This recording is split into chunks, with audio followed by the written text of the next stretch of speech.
Jharkhand mineral rich state है। यहाँ से कोयला का बहुत ज़्यादा भंडारण है। बावजूद इसके बताते चले कि यहाँ से कोयला का जो प्रेषण होता है, उत्तर प्रदेश के लिए हो, चाहे गुजरात के लिए हो, चाहे कई राज्यों के लिए हो, यहाँ के जो मजदूर हैं, चाहे वो ठेका पे करने वाले हो काम, असंगठित या संगठित, यहाँ पे दमा, अस्थमा, टीबी जैसी बीमारियों को ये झेलते हैं। इनकी उम्र लगभग औसतन 10 वर्ष कम हो जाती है। बावजूद इनको कोई सुविधाएं मुहैया नहीं कराती है, न केंद्र सरकार से मिल पा रही है और राज्य सरकार को रॉयल्टी भी नहीं मिल रही। क्या कहेंगे मैम? वो देखिए ना, यही तो केंद्र सरकार की जिम्मेदारी बनती है कि जो रॉयल्टी राज्यों को मिलनी चाहिए, क्योंकि सब कष्टों से जूझ आप लोग रहे हैं।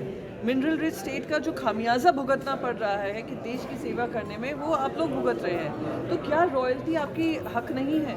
क्या उसको जल्द से जल्द नहीं दिया जाना चाहिए? आज बार बार हम जब कॉप में जाते हैं, प्रधानमंत्री जी वादा करके आते हैं कि कोल को फेज आउट करेंगे, तो उसमें साथ ही साथ कैसे फेज आउट करेंगे और सस्टेनेबल जो आपके लिए एक एनवायरनमेंट होना चाहिए और रोजगार के माध्यम होने चाहिए, वो देने चाहिए। ये सब तभी पॉसिबल अगर जनता के हाथ में और सरकारों के हाथ में उनकी रॉयल्टी मिले। जीएसटी के माध्यम से आप जीएसटी वसूल लेते हैं, जीएसटी वापस रिफंड करने में दिक्कत करते हैं। सेस और सरचार्जेस के माध्यम से आप ज़्यादा से ज़्यादा पैसा वसूलते हैं, जो सिर्फ केंद्र सरकार के पास होता है। तो ये सरकारों के साथ, राज्यों के साथ जो आप कर रहे हैं, वो बहुत ही निंदनीय है। और मैं उम्मीद करती हूँ कि केंद्र सरकार सबक सीखेगी और झारखंड खास करके उनको ये सबक सिखाएगी कि आपका सत्ता में रहने का मतलब ये नहीं है कि आप सत्ता का दुरुपयोग कर झारखंड को पीछे रखें। इसके प्रधानमंत्री हजारीबाग में झारखंड के दौरे में आ रहे हैं, क्या कहें? मैं उनसे यही कहूँगी, पहले तो जो उनकी रॉयल्टी है उनको वापस कीजिए प्रधानमंत्री जी।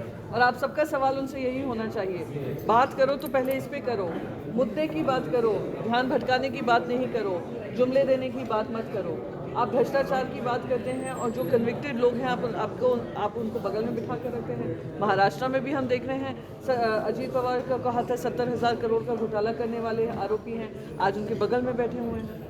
आज उन पे ईडी सीबीआई के केसेस है, सब उनके बगल में बैठे हैं। आप अपने मुख्यमंत्री को काम नहीं करने देते हैं, अगर वो काम अच्छा कर रहे हैं तो उनका हाथ रोक देते हैं। तो इस तरीके का ये अगर प्रधानमंत्री आते हैं तो प्रधानमंत्री से कहना चाहिए कि पहले आप हमारे सवालों का जवाब दीजिए, फिर अपनी भाषण शुरू करिए।